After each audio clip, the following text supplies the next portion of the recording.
Hello, dear friends. Welcome to another live here from Rio de Janeiro.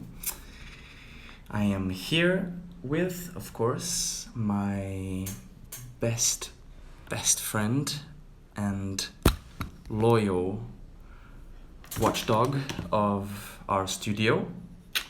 Some of you may know him. Famous Arthur. Olha aí. Aqui. So we're here from Rio. Para os meus amigos do Brasil, vou fazer uma live agora em inglês, explicando um pouquinho da história da Casa 111, do nosso estúdio de yoga. Vou só conectar aqui. E também, for those of you listening in English, I'll be sharing with you some special news, because I'll be in Europe soon to teach in Norway, in Sweden, and also in London. So I would like to share with you where I'm going to be teaching, when, the dates, and everything. So this voltou? I think it's back. Let me just check if it's charging. So this is an attempt to keep sharing with you my story, what I believe in, practices and ideas that I feel make a difference in the world. And today I'm going to be sharing with you the space that we built in our home, which was actually my great grandfather's home. And my grandmother lived here since she was, I'm reading her book. My grandmother wrote a book about her life. And hello, Renato, welcome, my friend. So my grandmother was a very inspiring lady. She was called Lucia Coelho.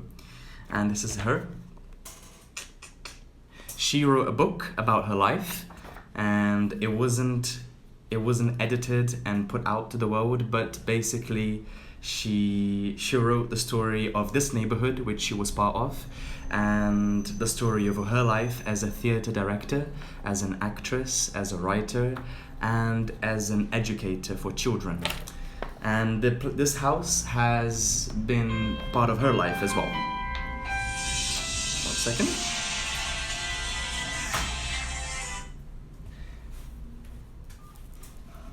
This is the house phone, but some kind of alarm happening.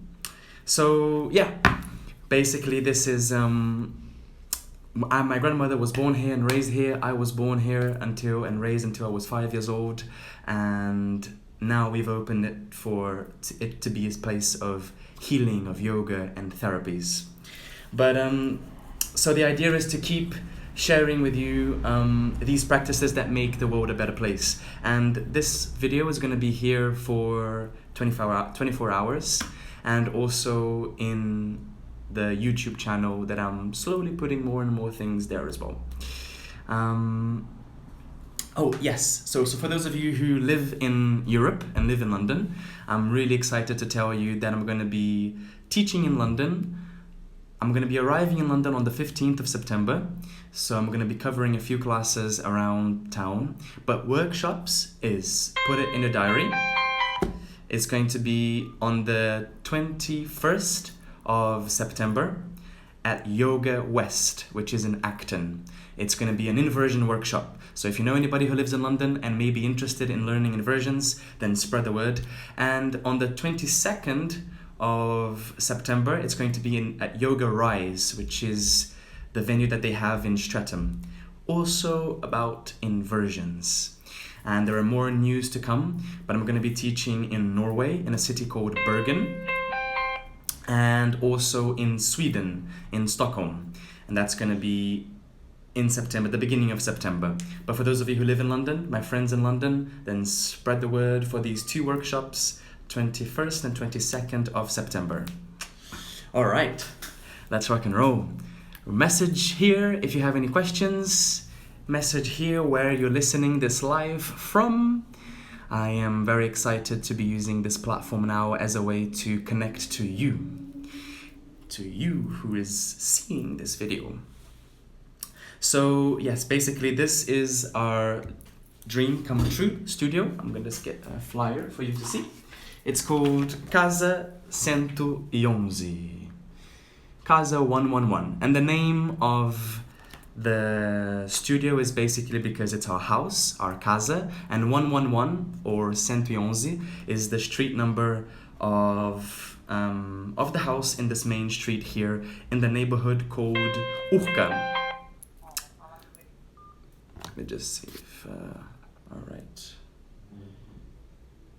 Let me just give me 1 second as I give this. Abraço, abraço. There's somebody calling the house studio. Alô, Casa 111, boa tarde.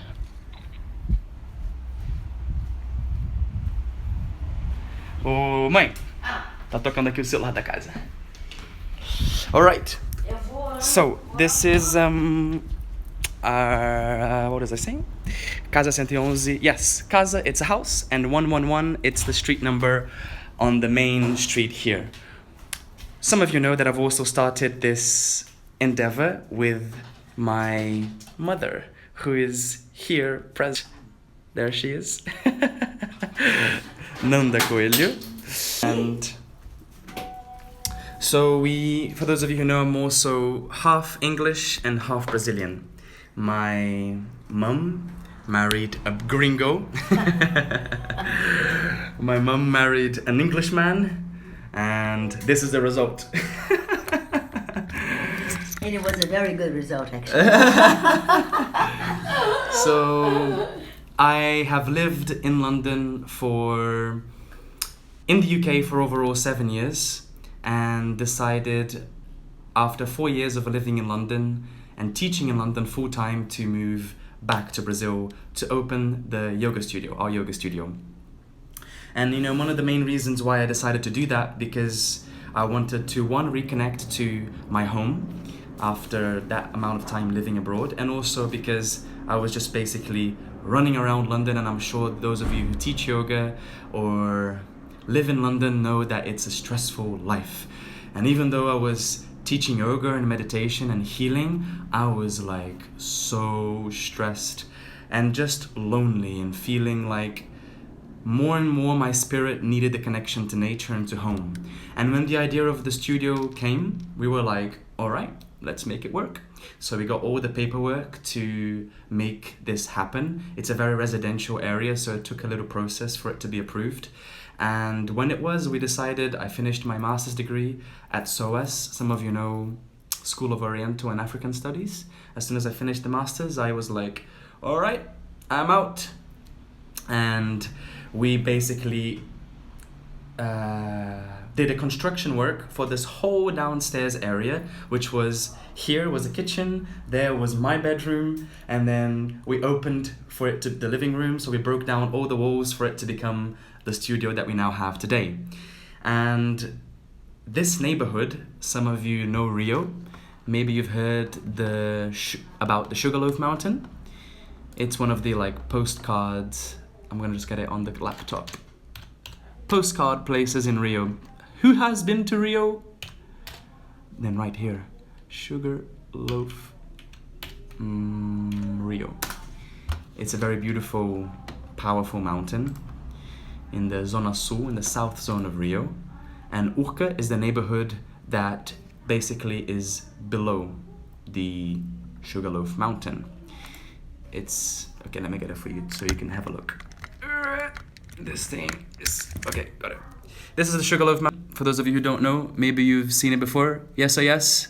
And this is Urca, our neighborhood. So our studio is just here. And basically up until the 19th century, this did not exist. The Guanabara Bay hit straight to the mountain, and there was no houses, no neighborhood. But in 1921, my great-great-great-great-great-grandfather, yeah, I don't even know if he is my great-grandfather. He is my, I was doing some research when I was a few years ago about the family tree to see how this worked out. So there's my grandmother, it's her great-uncle. I'm not sure how my grandmother's great-uncle would be great-great-great-great-great-great-uncle.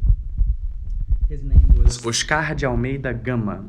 And there's a newspaper recording that came out, which Basically, I'm going to show you here. This is the story of the Urca, the story of a bairro, of a neighborhood. And this is it, the idea of a new neighborhood. And basically, if you go past here, old pictures of the Sugarloaf. And then when you see here, the Sociedade Anônima Empresa da Urca, which was this engineering company. This guy here, Oscar de Almeida Gama, is my great-grandfather, and he was in charge of what we call aterro, of like putting all the stones and basically constructing the neighborhood from scratch, from zero. And so the house has been around since then, and my grandmother was born here. Her parents lived here. I'm just gonna make sure that this phone is charged so I don't lose you. I'm gonna give you also a quick tour through the casa, through the studio. But I just want to make sure. Also, Conrado, which is my good friend, he did the logo of the studio. Casa 111 was through him. Irmão, abraço. I just saw that he joined. And let me just put this here so it's charging. Alright, I think this is charging. I hope it is. So yes, my great-great-grandfather was the person who built this engineering company and was part of the aterro of the, I don't know the word aterro in English. If you know, how do you say if you aterrar, if you put like soil and stones and you basically construct it from scratch basically. So he was one of the persons in charge. What's up, London doctor? Good to see you, man. Hope you're well. And my grandmother was born and raised here. This is her, Lucia Coelho. She was a theater director, an actress, a very respected and loved person, amazing human being. And in the 70s, she founded an arts education school for children in this house. And it was called NAU, Núcleo de Arte da Urca, like the nucleus of art of Urca. And this children's education arts center eventually grew so much that it moved to São Sebastião, which is a road up the street further up this way. And my grandmother basically continued her work with children, but focusing on children's theater. So she left the education kind of primary school department through art and moved more to working with children's theater, and that's what she did for 40 plus years. Yay, Nana, welcome. And so this was first and foremost a family house, then an art school, a theater company, and then basically the house that my grandmother lived. So we are very, very, very blessed to have this place in this neighborhood. It's a very, very beautiful neighborhood in Rio. If you ever come to visit, it's has a beautiful view of the bay, and it just has a very special, powerful energy below this huge rock, huge mountain that is very special. I know I have a British accent. So, and then after my grandmother passed away, we decided to open the yoga studio. And we started the construction work in 2017, and that's when I moved from London to Rio. And I'm sure some of you relate to the pace of life that London is. And I was just feeling really stressed and lonely and burnt out after 3-4 years teaching in London, and I decided to come back home and connect to nature and build a community here that I felt I was also making a difference to this world. So, and reconnect to my roots. And one of the things I really connected with, and I hope that that inspires you as well, is as soon as I got back here home, I made a prayer, and through ceremony I connected to working with people who dedicate their life to healing and into ceremony. So I sat in my room, I closed the doors, I put up some sage, and I was basically like, okay, this is what's important in my life now, and this is who I want to work with. Universe, hear me, hear my prayers. And not long ago, I met up with my shamanism teacher who teaches at Casa which some of you also are familiar with. It's a space in São Conrado for those of you who are interested and live in Rio. And I dedicated more and more of my time to the Native American way, the Native American healing practice that basically builds up our life force, And so one of the teachings that I got from moving back home is the universe has ears, and the universe is like listening super closely to, and they're basically like hearing every thought and hearing everything you say. So if you vibrate healing and positivity, it will listen and it will just keep giving you signs of things for you to follow. And I had that experience as soon as I moved back here to Rio. The following weekend that I did this prayer and I connected, I was already building my drum, I did the sweat lodge ceremony, I met with my shamanism teacher, and it was all like blah, blah, blah, blah, one thing after the other. And I was really happy and blessed that I could still come to Europe, and I'm still very blessed that I can do that, because it's not like a train ride or a bus ride. I don't get to do this very often. So for those of you, again, that are in London and listening to this, I'm going to be teaching at Yoga West on the 21st of September and at Yoga Rise on the 22nd of September. These are the 2 workshops that I'll be teaching in London. So I could still come to Europe and still come to London, reconnect to teachings there, because there are so many amazing people in London, and keep building a base here in Rio. So, Sally, I'll see you definitely in September. So cool. And so this is it, importance of prayer. Regardless of any kind of religion that you follow, put out to the world what you want to live with, and then just keep attentive to the signs that will come. And sometimes I feel that with this practice, you take 1 step back, and then you don't feel so good, and then you take 3 steps forwards. So don't take yourself, so seriously, because it's a practice. And one of the things that I quickly realized when I moved back here, and I was like, all right, I'm not going to be teaching in 8 different studios in London. I'm going to be focusing on one place, and it's going to be so much more relaxed. And it was crazy, because as soon as I got here, there was so much to do. Like, so much computer work, so much spreadsheets, so much business stuff that I wasn't used to, And in one hand, it was a really cool challenge. But on the other hand, it was like, wow, I'm spending a lot of time sitting down in front of a computer when actually I really want to be teaching. But yes, that's it. The message I needed to listen today. Great. That's so cool. Aho. After the signs of the universe. Aho.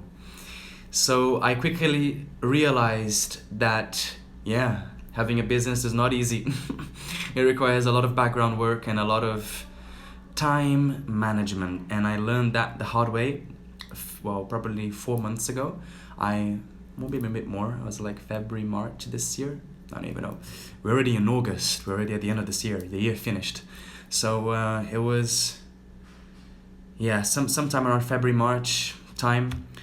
And I was just like online 24/7, like dealing with messages through WhatsApp from the yoga studio for the workshops that I was teaching. And also I have a salsa group here in Rio, and that was going really, really well as well. So I was organizing, big events with people coming from abroad, and I was just like work, teach, and in that pace until they got to a point that I woke up one day and I was just gone. If you don't give life a break, if you don't stop life will stop you, the hard way.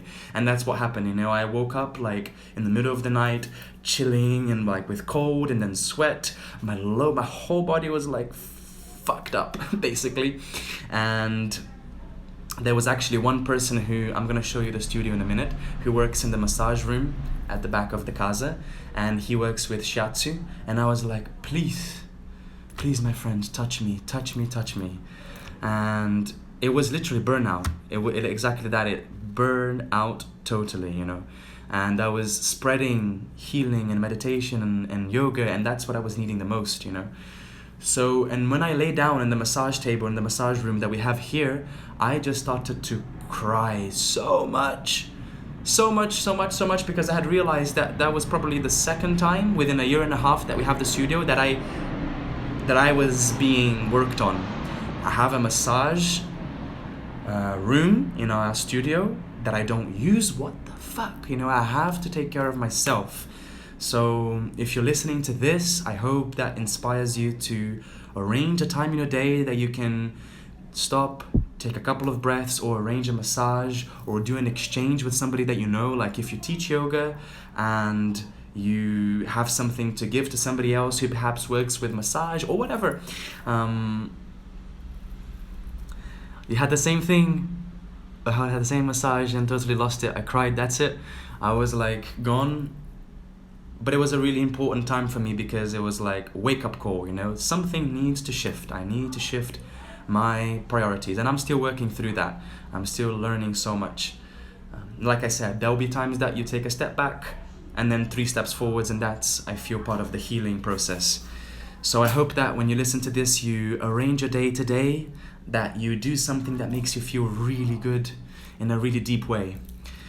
So I basically made this kind of like shift as to like, all right, I'm gonna dedicate my time to myself. And for me, with the life that I have here, I realized that I have to sleep earlier, because if I sleep at like 1 in the morning, I'm screwed the following day. And I have to wake up earlier. For me, the most productive part of the day for me is in the morning. So I wake up really, really, really early to do my practice and my ceremony and my things. And I mean, if you have any suggestions of the things that you do that make you feel connected and, tips, then feel free to write them here. I'm really interested to see what you do to connect to a deeper part, to a wiser part of yourself. And I've started to do a lot more of the yoga classes that we have here. So I'm now practicing a lot more in the studio, which I know seems like crazy. You would think that I would practice, but I wasn't practicing. And now I am a lot more with the teachers that we have here, which are great.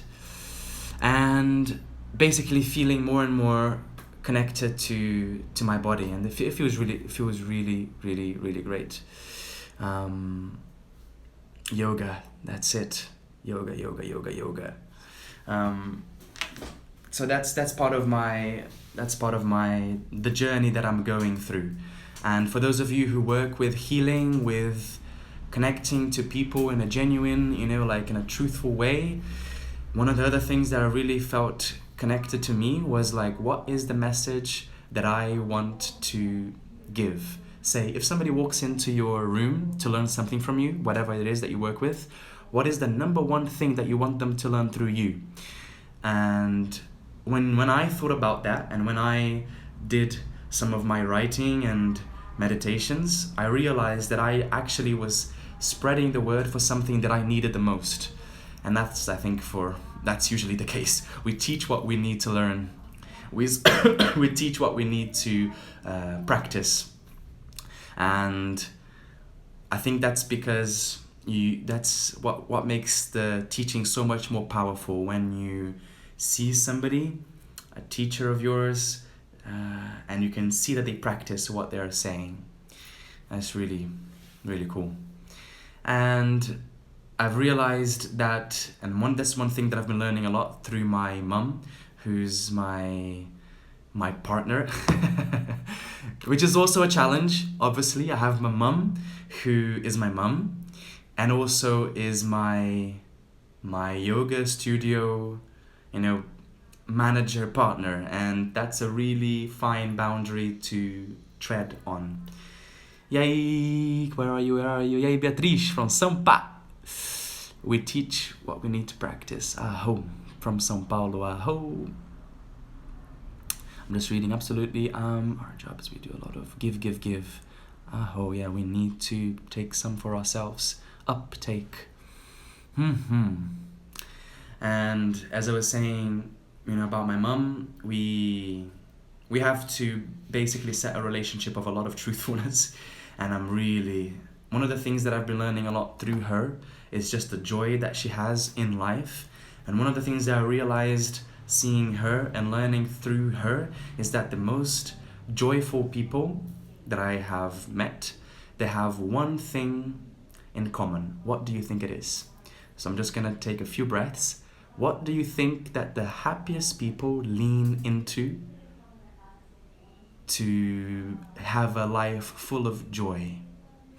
I'm gonna take a few breaths. If you have a few guesses, write down here in the comments. I can demonstrate. What do you think? 3, 2, 1. Self-compassion, 2. But gratitude. Gratitude. Gratidão. The happiest people are the most grateful people, and that's what I've been learning so much through my mom and through people that come here and we learn through the studio here.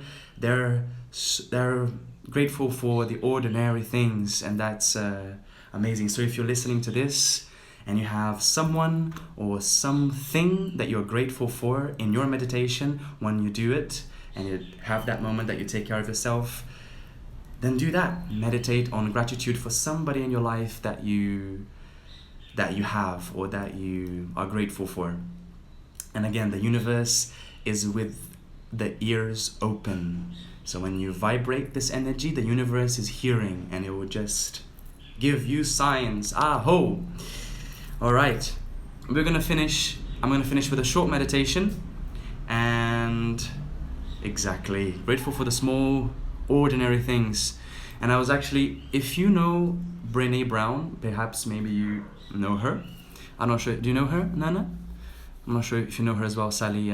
She's amazing. Put on YouTube, Brené Brown. She teaches vulnerability, courage, like the things that we need to live in an authentic way.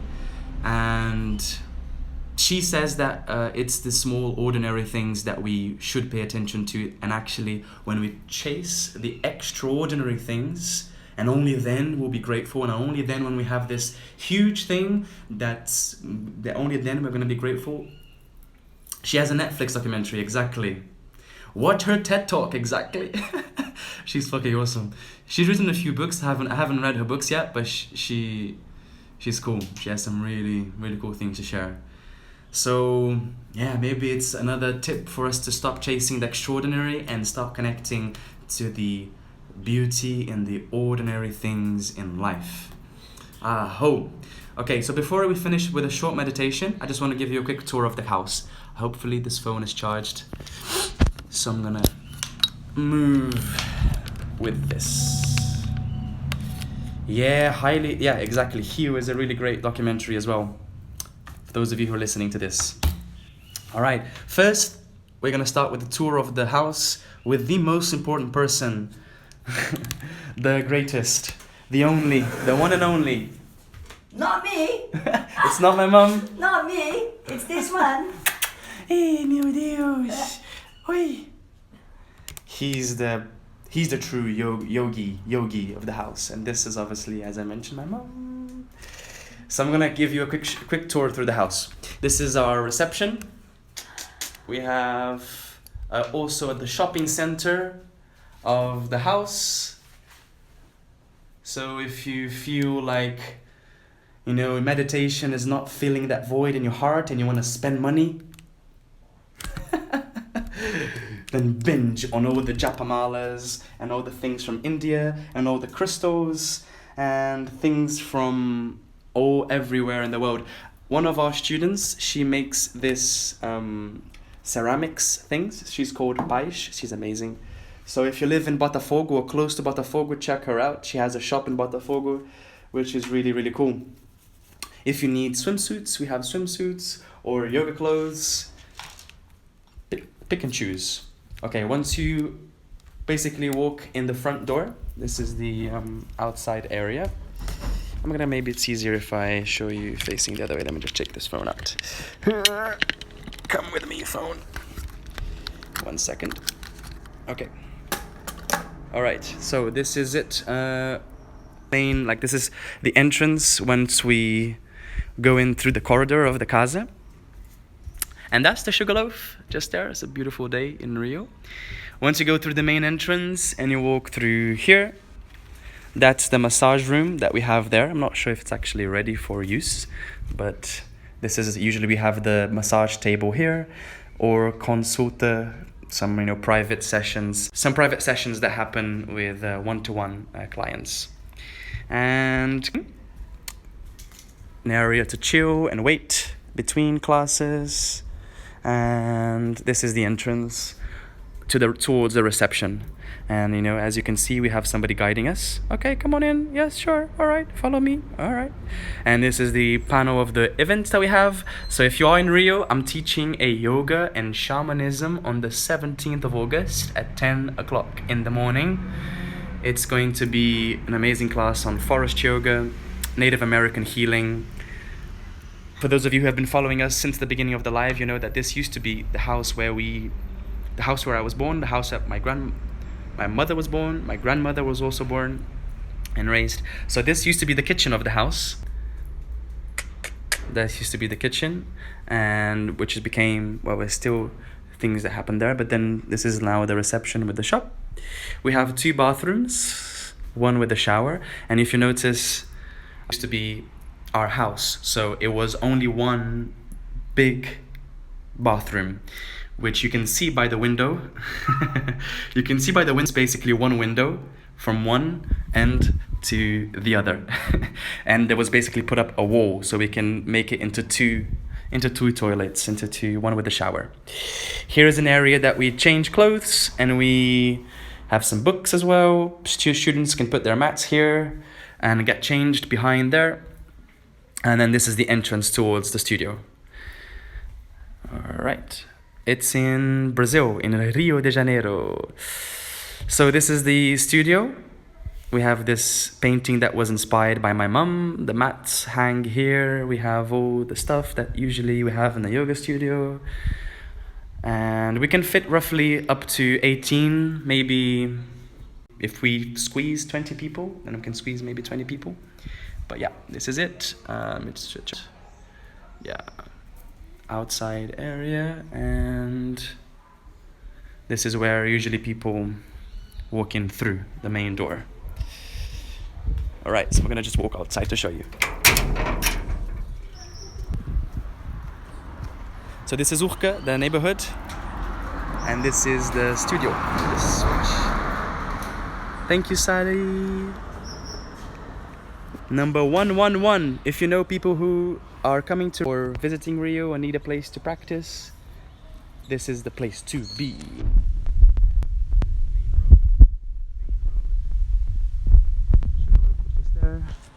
And that's the studio.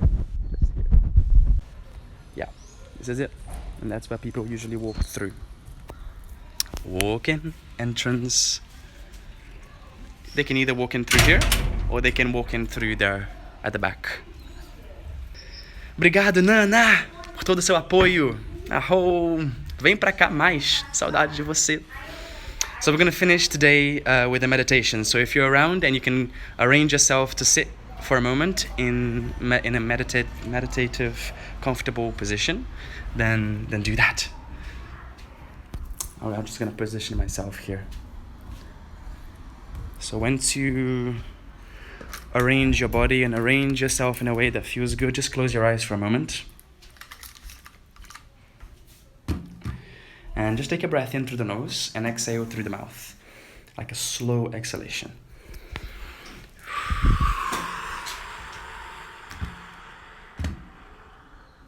With your eyes closed, bring your attention, or rest your attention, into your heart. Just become attentive to what is present. What are you present with right now?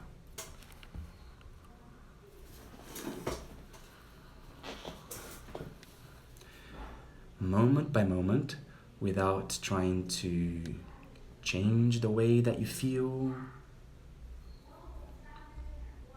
Just notice what is here.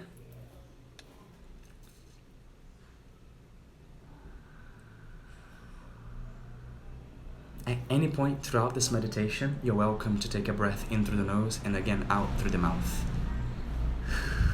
A lot of why yoga works and meditation works has to do with the nervous system, and when we switch gears, through our breath, we give our nervous system the opportunity to come back into balance and not be so on the go, go, go. Fight, flight, or freeze that we call the sympathetic kind of action. So one of the ways of doing that, it's through a slow exhalation.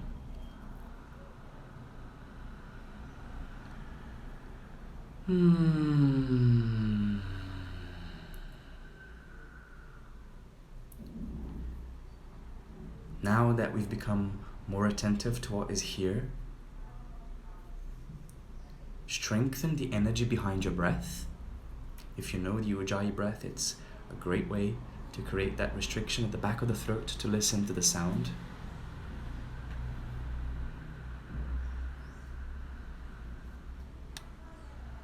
But keep breathing in and out through your heart. And the heart in yoga, in Native American healing, is the place, it's like our home. The home for every question that we search for in our life is here in our heart.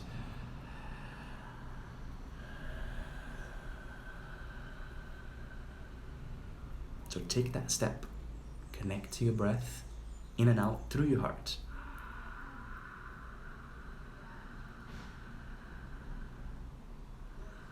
Now for the following 2 steps.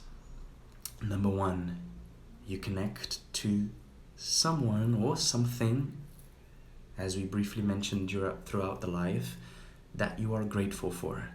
And see this as an opportunity to teach your body to feel gratitude. So it's not something that you simply think in your mind, but it's a felt experience. And it's a practice. Teach your body to breathe in gratitude. So the cells of your body are nourished.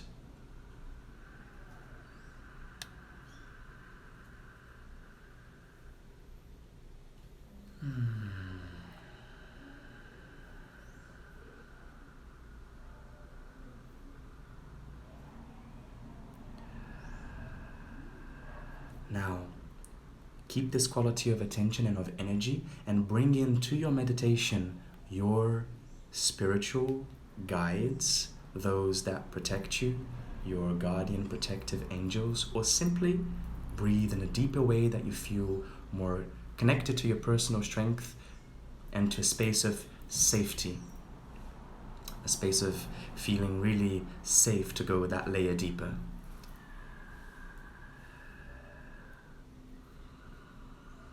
Breathe in and notice how that feels for you. Like, do you just simply feel an energy, or is there an area of your body that talks to you in a more positive way when you bring in those that support and guide you?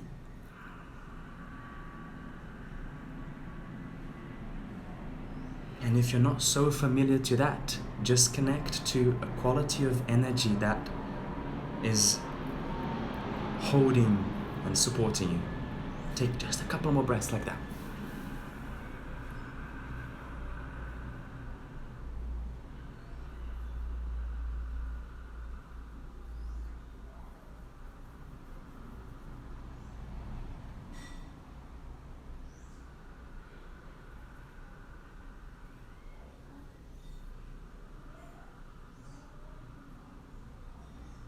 And finally, set an intent for your meditation. What is it that you want to project? What is it that you want the universe to hear?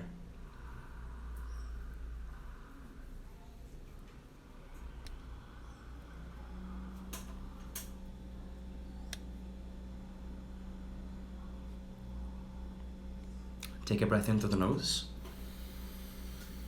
and out through the mouth. When you feel ready to, slowly allow the eyes to open. Okay, this is it. I am grateful for you to be here, to be listening, to have joined us.